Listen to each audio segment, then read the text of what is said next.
Welcome back mga kahabi natin sa pag-iisda at paghahalaman.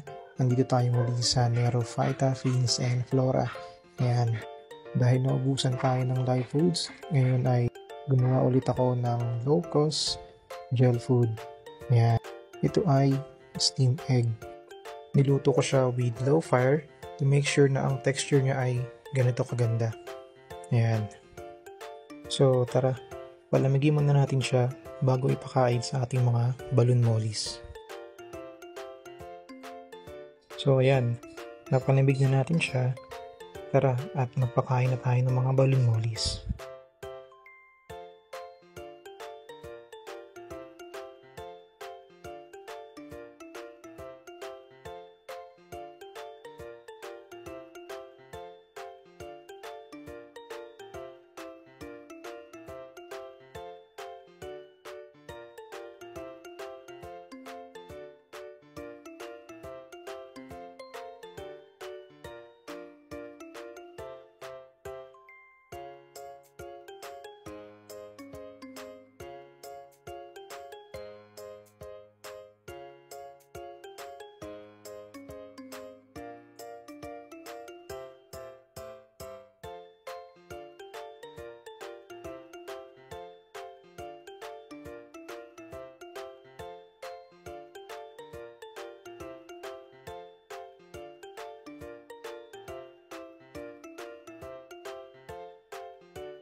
So hanggang dito na lang muna.